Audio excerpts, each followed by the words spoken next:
lumrah kehidupan. Pertama, apabila Anda hidup dalam kegelapan, berdoa kepada Tuhan dan minta keluar dari kegelapan.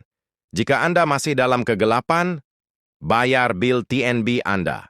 Kedua, apabila Anda melihat seorang lelaki membuka pintu kereta untuk istrinya, Anda boleh pasti salah satu kereta baru atau istri baru.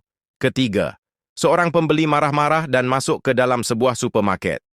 Tuan kedai, mana ada hadiah free? Pembeli, ni ada tulis kolesterol free. Keempat, if you need advice, SMS me.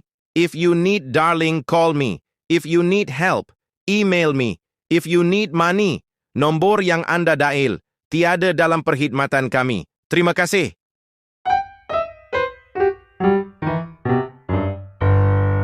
Rahmat ialah saksi satu kes jenayah berat. Kelihatan gemetar dan gugup ketika diminta memberi keterangan oleh seorang peguam. Dengan suara yang lantang, peguam itu bertanya, "Adakah Anda sudah berkahwin?" "Sudah, Tuan," jawab Rahmat dengan suara yang tersekat-sekat. Peguam bertanya lagi, "Sudah berapa kali kamu berkahwin?" Rizal menjawab, "Sekali sahaja." Peguam selanjutnya bertanya, "Dengan siapa kamu berkahwin?" Rizal dengan muka bodohnya menjawab, "Dengan seorang perempuan, Tuan." Kerana panas mendengar jawapan dari Rahmat, dengan marah, peguam berkata, "Tentulah kamu berkahwin dengan perempuan. Kamu pernah dengar ke ada orang yang kahwin dengan lelaki?" Rahmat, "Ada, Tuan, adik perempuan saya berkahwin dengan lelaki, Tuan."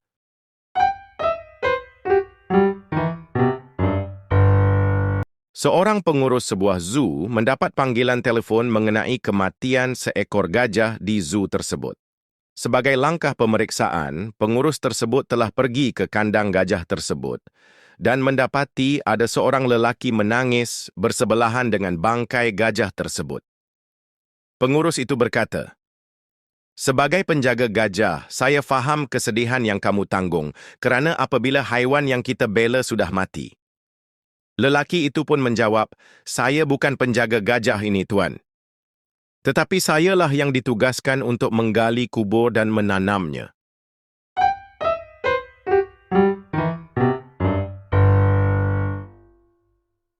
Seorang lelaki pergi ke klinik mata. Setelah matanya diperiksa, dia bertanya, "Doktor, lepas pakai cermin mata nanti, boleh ke saya membaca macam orang lain?" "Dah tentu," jawab doktor.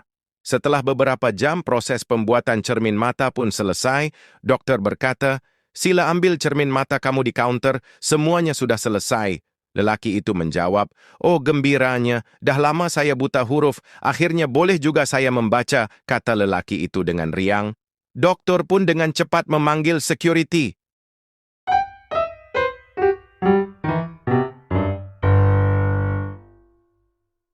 Bim Bim berada di sebuah restoran semalam. Tiba-tiba dia rasa macam nak terkentut.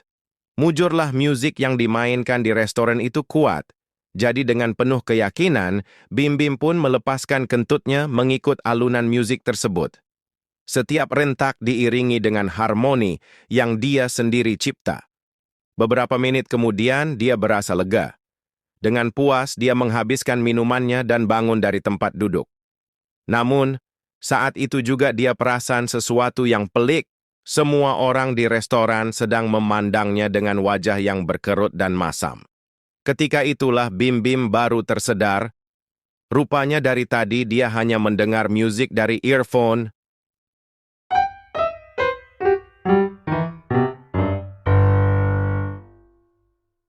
Risa datang ke sebuah kota besar untuk pertama kalinya.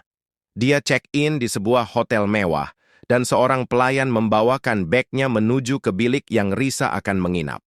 Risa mengikuti langkah-langkah pelayan itu, dan ketika pelayan tersebut menutup pintu, Risa melihat ke sekeliling dan marah-marah kepada pelayan tersebut. "Anak muda, aku mungkin tua dan kekampungan, tapi tidak bererti aku ini bodoh. Aku membayar mahal untuk tinggal di hotel ini, tapi bilik ini bukanlah bilik yang sesuai dengan bayaran itu. Bilik ini begitu kecil, tidak ada kemudahan, tidak ada televisyen, bahkan tempat tidur pun tidak ada." "Nyonya, ini adalah lift," Jawab pelayan itu selamba.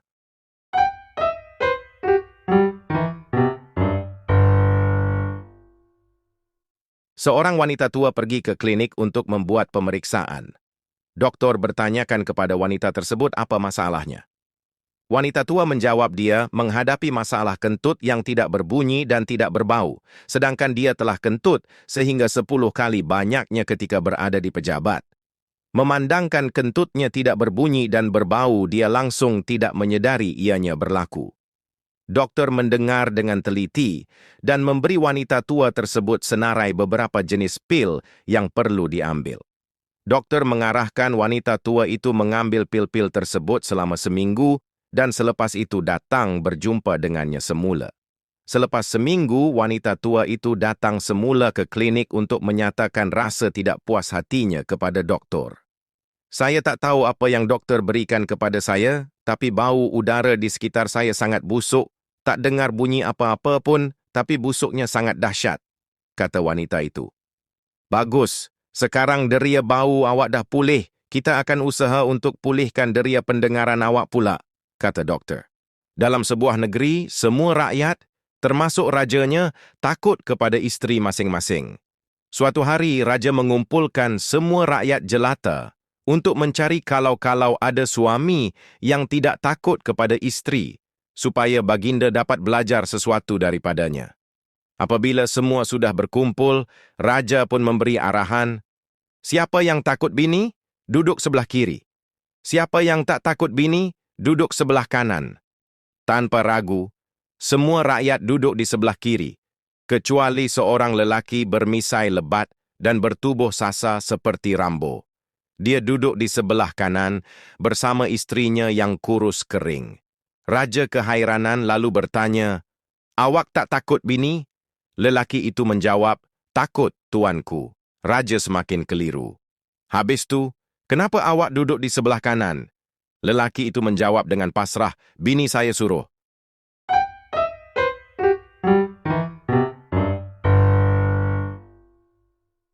Seorang gadis cantik menaiki LRT yang sangat penuh sesak. Gadis itu berdiri betul-betul di depan seorang pemuda.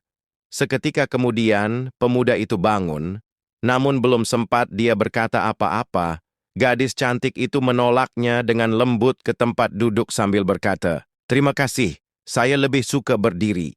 Pemuda itu tercengang dengan penuh kehairanan. Dia sedikit jengkel kerana ditolak oleh gadis itu, walaupun secara lembut.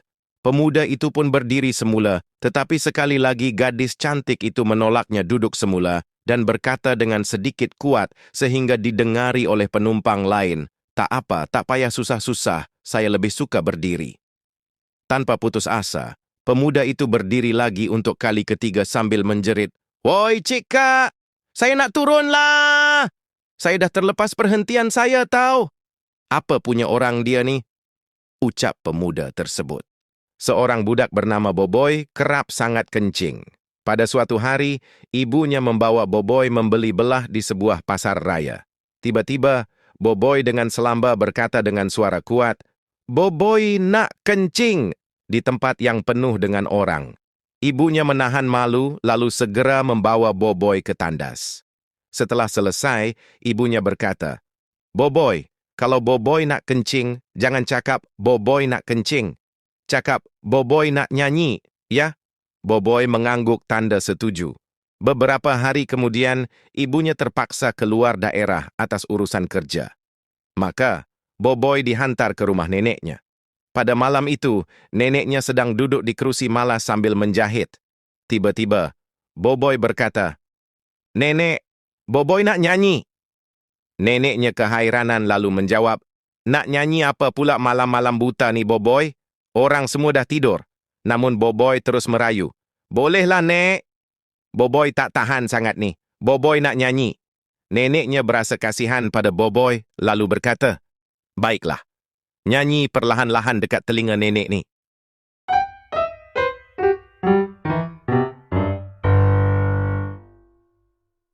Seorang gadis ternampak seorang lelaki tua sedang duduk berehat di tangga rumahnya. Dari pemerhatiannya, dia mendapati bahawa walaupun wajah lelaki itu kelihatan tua, tubuhnya masih tegap dan kuat. Gadis itu lalu menghampiri lelaki tua itu dan bertanya, "Saya tengok walaupun Pak Cik sudah tua, tetapi tubuh Pak Cik masih tegap. Apakah rahsia Pak Cik?" Pak Cik itu berkata, "Tak ada rahsia apa pun. Cuma saya merokok 3 bungkus sehari, minum arak, makan makanan berlemak, banyak makan makanan segera, dan tak pernah sekalipun bersenam," kata lelaki itu. "Wah, hebatnya Pak Cik," kata gadis itu dengan kagum. "Berapa usia Pak Cik sekarang?" Pak Cik itu selamba berkata, 25.